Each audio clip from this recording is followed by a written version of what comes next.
tous, merci de nous être fidèles. Tout de suite le sommaire de votre journal. L'aérien toujours au service de l'opération Marhaba 2021 avec la nouvelle ligne aérienne Oujda-Lisbonne. Les Marocains du monde regagnent progressivement la mère patrie dans d'excellentes et de très chaleureuses conditions d'accueil.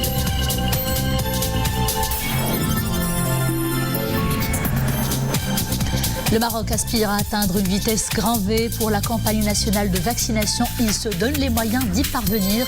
Les centres de vaccination dans tous les 4 coins du royaume sont désormais ouverts 7 jours sur 7.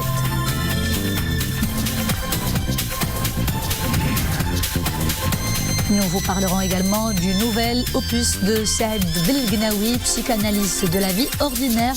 Un livre qui se veut un essai romanesque. L'auteur y livre une analyse pertinente et très profonde sur les choses de la vie.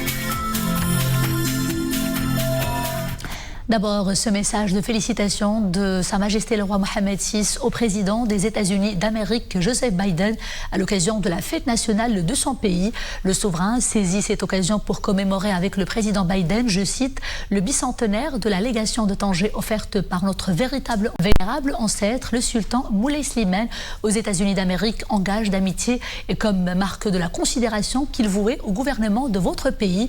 Nous l'apprécions comme un symbole des relations privilégiées et de longue date entre le Royaume du Maroc et les États-Unis d'Amérique, ajoute le souverain. Nos relations bilatérales et séculaires basées sur l'estime et sur la considération mutuelle nous incitent fortement à aller de l'avant et à renforcer constamment nos liens à travers des partenariats très ambitieux dans tous les domaines, conclut le message royal.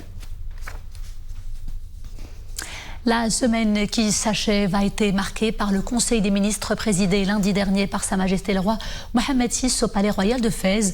Un Conseil des ministres consacré à l'adoption de 2 projets de loi cadres et de plusieurs projets de décrets et des conventions internationales.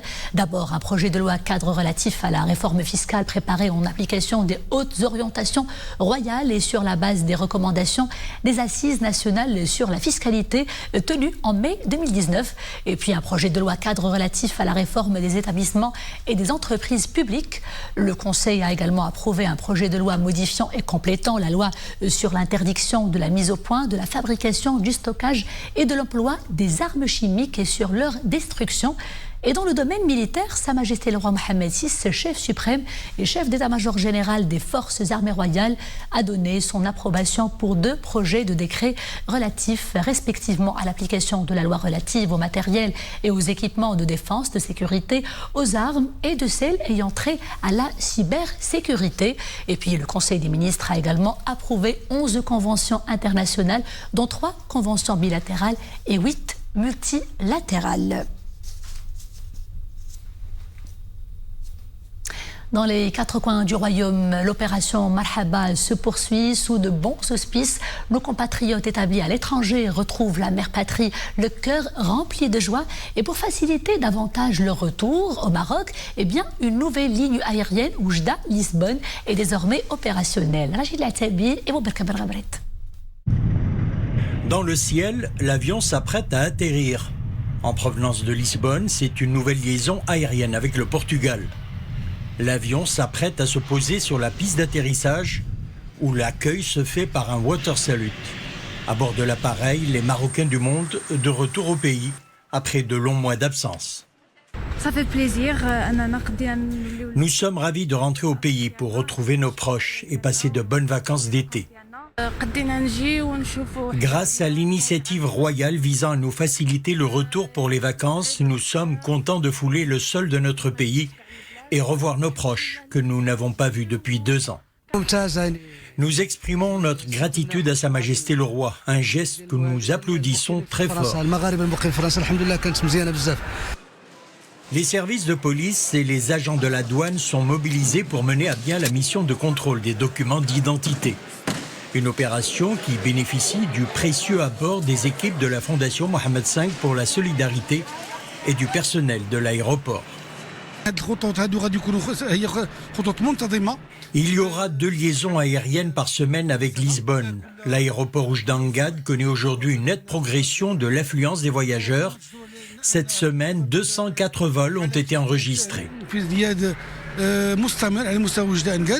فعلى سبيل المثال هذا السيم هذا الاسبوع اللي غنعيشوه غيعرف 204 ديال الرحلات. أول زبون للمنطقة الشرقية وهما. La région de l'Oriental est une destination privilégiée pour les touristes portugais. Cette nouvelle liaison aérienne permettra de développer encore plus le tourisme dans la région.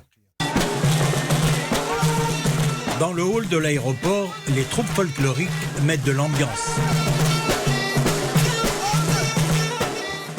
C'est le grand moment des retrouvailles avec la famille. Un retour au bercail qui se fait dans la joie et la bonne humeur.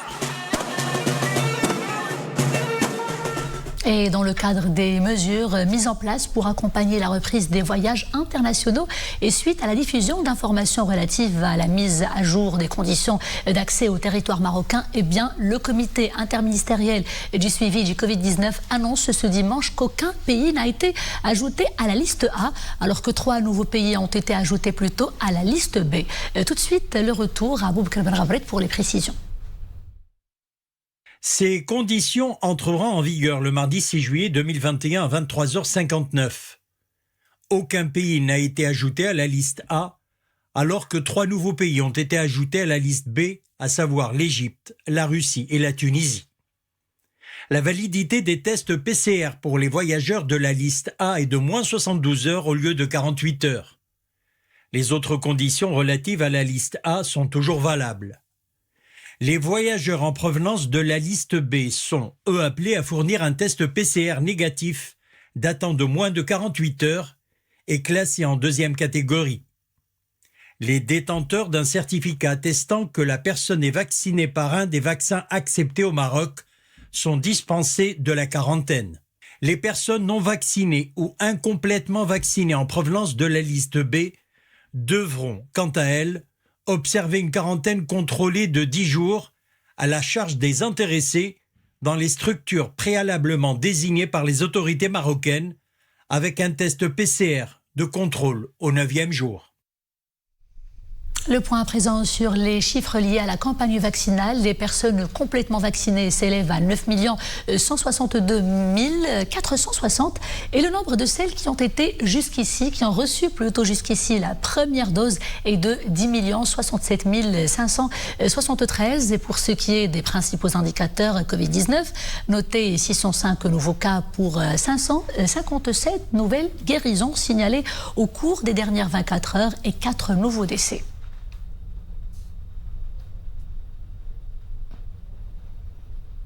Des centres de vaccination ouverts 7 jours sur 7 et un stock récemment enrichi par un nouveau lot de doses vaccinales. Voilà ce qui permet à la campagne nationale de vaccination de s'accélérer dans les jours à venir. La cible des bénéficiaires s'élargit à son tour pour couvrir désormais les 40 ans et plus. À Salé, le reportage de Samir Barka, Yassine Benjelloun et Myriam El Missi. Sous l'imposante toiture de la salle couverte de Salé, des patients se succèdent pour recevoir leur piqûre. Une population cible visiblement rajeunie, âgée de 40 ans et plus, n'ayant pas encore reçu leur dose, ce sont eux les nouveaux bénéficiaires. On m'a proposé un test de dépistage rapide avant de recevoir la première dose du vaccin. Je n'ai plus qu'à attendre mon rendez-vous de rappel. J'ai présenté mes coordonnées à l'arrivée. Quelques minutes plus tard, j'ai subi un test PCR, puis une injection du vaccin. Si ce n'est pas l'affluence des grands jours, ces vaccinés étaient bien heureux de profiter d'un délai d'attente réduit en ce premier dimanche d'ouverture. Pour les fonctionnaires comme moi, c'est plus pratique de venir en week-end. Il y a peu d'affluence, donc moins de temps d'attente.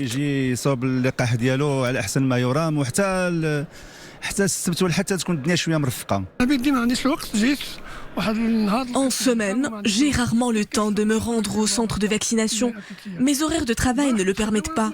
L'ouverture en week-end est très pratique. Je viens de le savoir hier en écoutant les infos. Un nouveau marathon qui commence donc pour les centres de vaccination. Leur stock vient d'être renfloué vendredi dernier d'1 demi-million de doses du vaccin chinois Sinopharm. Un nouvel arrivage qui devra conforter la campagne vaccinale dans son élan.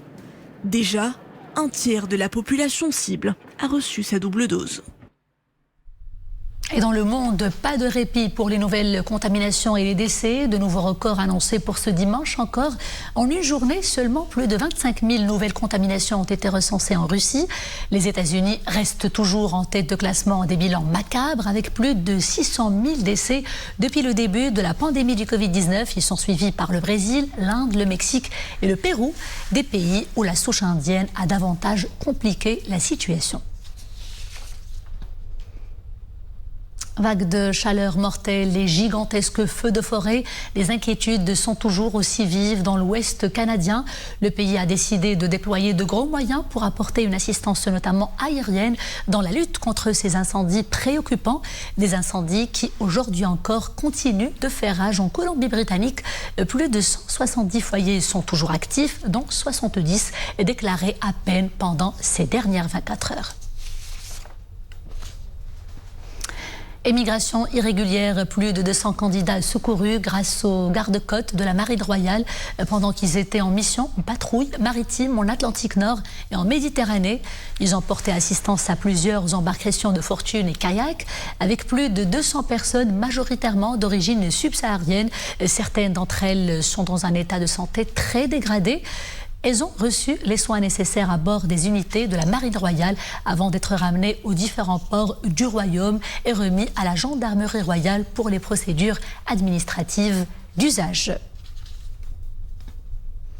Coup de projecteur à présent sur un nouvel ouvrage qui tient du roman et qui tient aussi de l'essai. Ça s'appelle Psychanalyse de la vie ordinaire. Son auteur, Saad Belgnaoui, y analyse des questions aussi complexes que diversifiées. Et l'œuvre se veut en fait un livre de chevet pour ceux qui veulent couper le nœud gordien avec l'anodin, l'ordinaire, voire l'insignifiant. Découvrons tout de suite le livre avec Dominique Orlando, Mohamed Chikir et Idriss Beddo. Comment faire en sorte de participer pleinement à la bonne marche de sa propre vie? Et quels seraient donc ces symptômes qui viennent parfois en bousculer le déroulement? À ces grandes questions, le professeur psychologue, M. Saad Belgnaoui, préfère répondre d'abord par une mise en condition musicale afin d'installer en chacun la confiance et l'écoute.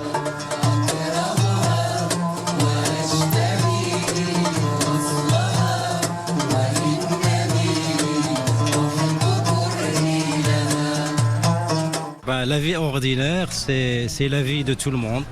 C'est la vie de toute personne qui cherche à vivre bien, à vivre son bonheur, à s'investir dans la vie. Mais en même temps, des fois, il peut éprouver des empêchements, des difficultés d'ordre psychique qu'il essaie toujours, je dirais, de mettre à côté.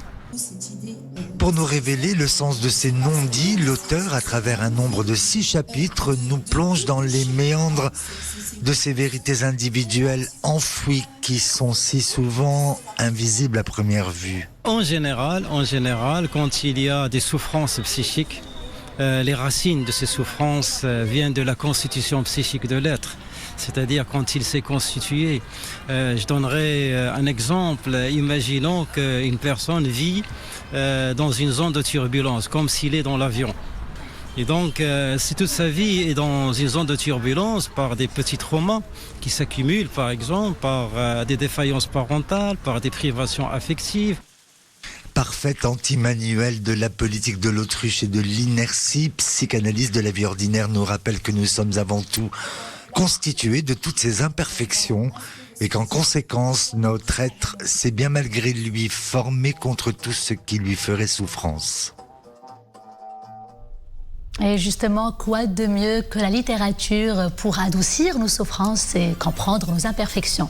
C'est la fin de ce journal. Merci d'avoir été des nôtres. Je vous dis à demain, toujours avec grand plaisir. D'ici là, portez-vous bien.